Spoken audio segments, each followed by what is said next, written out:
Welcome to our podcast, Cry, Laugh, Eat, Making Friends with Your Emotions.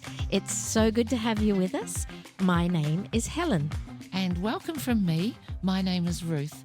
And each week we will share a situation with you. Then we'll talk about the emotions that you feel during that situation and how those emotions help you to learn and grow, or in other words, how they're your friend. And we're going to start today's episode with a quote that Helen and I really love from the poet Rumi. And Rumi says, quote, "The wound is the place where the light enters you." I just want to say that again. The wound is the place where the light enters you. That leads beautifully into what we're going to talk about today, which is the feeling hurt. Hurt is one of the faces of the emotion anger and the emotion sadness. And what does it mean when Rumi says the wound is the place where the light enters you? What thoughts come to your mind, Helen? When we think about an emotional wound, it hurts. And Rumi says the wound is the place where the light enters. Well, it makes you think about an emotional wound and light coming in. The way an emotional wound can heal is by that light. What do you see the word light representing in that situation?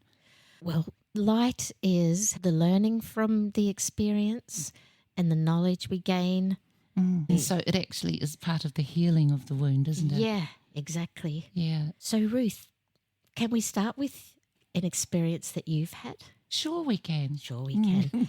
Actually, in preparation for this episode, Helen and I have had some really lengthy discussions about the hurts in our lives, and we shared something that we've never shared with anyone else, and it was deeply personal, and we both had it in common. And it was wonderful to be able to talk to someone in a safe place.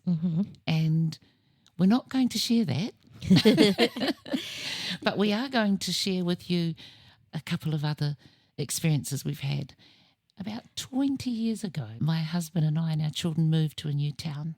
We didn't know anyone, and when I went to church, I didn't know anyone there, and lovely people, but one particular woman reached out to me and she popped round, and out of that developed a really wonderful friendship. And our families would go fishing on the weekends, we'd have dinners together. It was really lovely. And we both grew to love each other very much. And then one day at work, a mutual friend who'd seen us hugging at the doorway asked me to come into a quiet area, and she told me that this wonderful friend of mine had been gossiping, spreading rumours about me and saying some really terrible things, and also sharing some things that I had shared with her confidentially. And my initial reaction was shock and hurt, all these feelings that come with anger and some sadness too. It's very natural that you would feel hurt after something like that. Were you able to talk to her about it? Yes, I did, actually. We met. I invited her around for lunch and put the axe under the table. Did you use it? Only on my foot.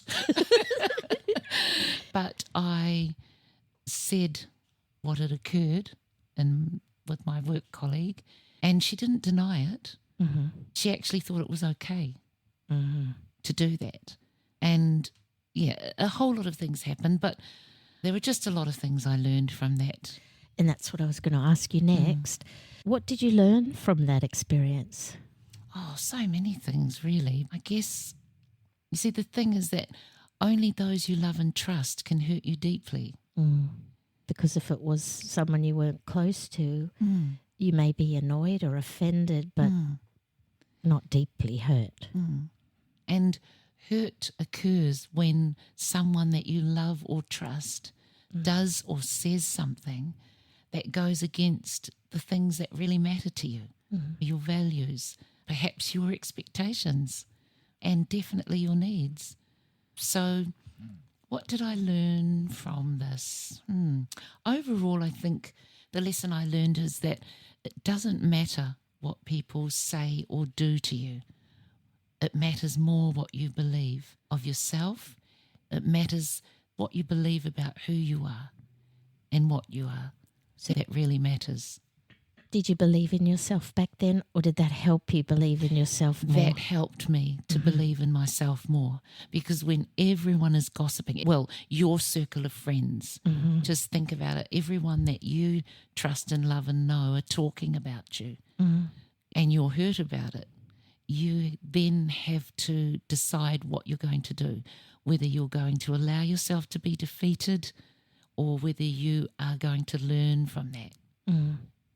If you were able to share a message with the listeners from that experience, what would it be? Aside from the lesson that I learned, I think process the emotion. So by that I mean acknowledge that you're hurt. Say, gee, I am really hurt. And if you need, say that to yourself, definitely, but let the other person know if that needs to be part of your healing. So process the emotion, but also process the situation. Okay, can you explain that? Well, you see, maybe you're in a relationship where perhaps the person you're in a relationship, whether it's a friend or a partner or a child or whatever, constantly does something that hurts you. You might say to yourself, when you process the emotion, okay, I'll let them know that I'm upset. Or you might say, I'm not going to be upset about this. I'm not going to let this bother me. So you process the emotion whichever way you can, and you carry on. But you haven't processed the situation, what caused it. Therefore, the situation will repeat again and again, and they'll continue hurting you. So you're in the same position. So you need to be able to name the things that you see that happened and then name why that's not okay with you. I think so anyway. And I do too. I did that. I processed the emotion, and I was fuming and angry and went through all those things and just totally incensed about the whole thing. And then I processed the situation by talking to her and letting her know that that was not acceptable to me, that was not what true friendship is to me, that we keep confidences, etc., etc. So I was able to process both.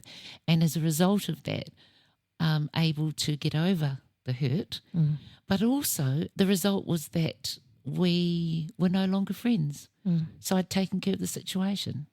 She never saw anything wrong in what she was doing about talking about me behind my back. She didn't see anything wrong. And that's how she felt. But I was just going to protect myself and remove myself. So I dealt with both, the emotion and the situation.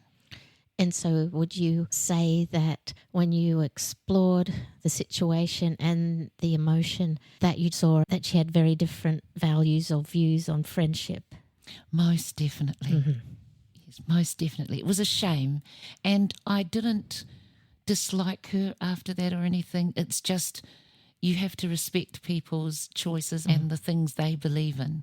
You may not like them, but we were able to respectfully just discuss that, and the result was goodbye. And I love that you most importantly respected you in that as well. You respected the things that you value. It also helped me to learn that people will gossip, and honestly, think about it. If they gossip, so what? I just thought, well, even if the gossip is true, what does that matter? I need to know who I am and believe in me, regardless of what others say.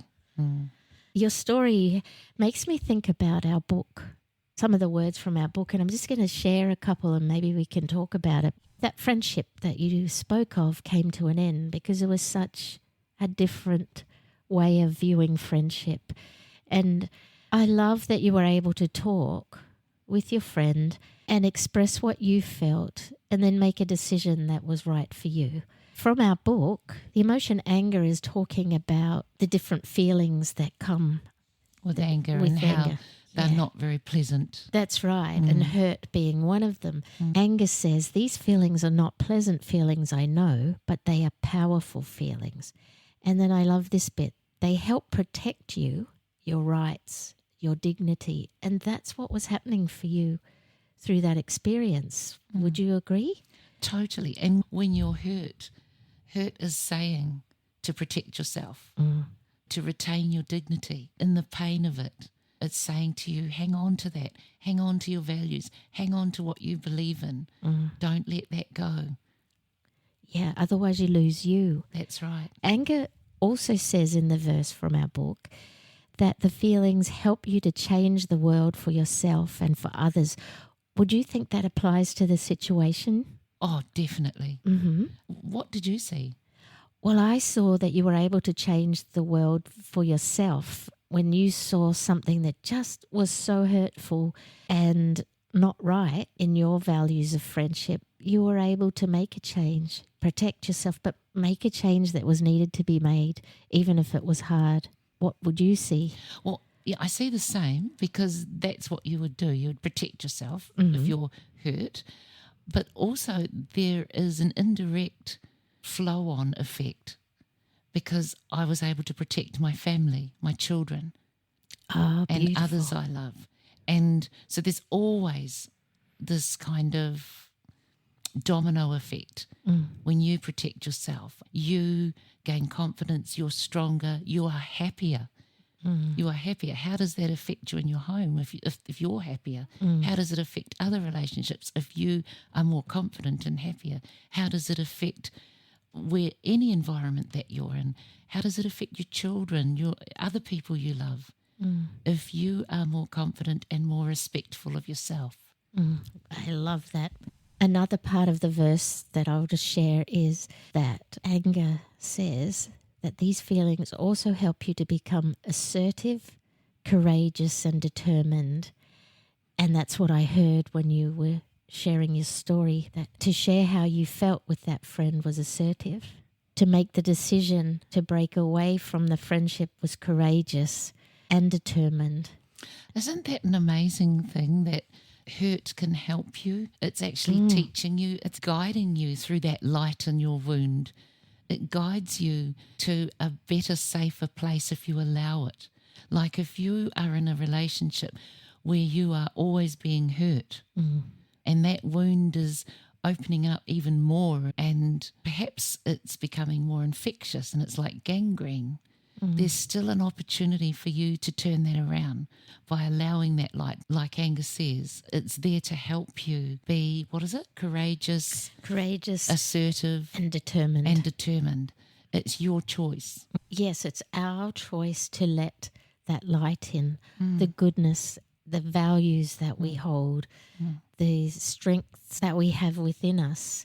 So I would want to share with listeners that if you're going through something hurtful, or next time you do, remember to look for the things you really value, the things that are really important to you, and then decide what do you need to hold true and hold fast to those values that you hold.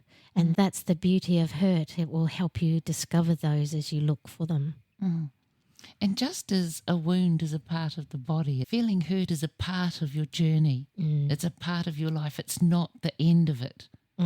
And it's a big step, like you said earlier, Helen, towards understanding yourself and then becoming your best self. We hope through today's episode that you were able to feel something that was meaningful to you and would bring light to any wounds that you might have. We look forward to sharing our podcast with you next week, and you can find the links in the show notes to our website, our social media, and if you're interested, where you can buy our book. Take care. Talk with you next week. Well, just like a wound on our body hurts. So I think the quote goes beautifully. With ice cream. Really nice with ice cream. Hello and welcome. My name is Helen. And my name is Ruth. Is it?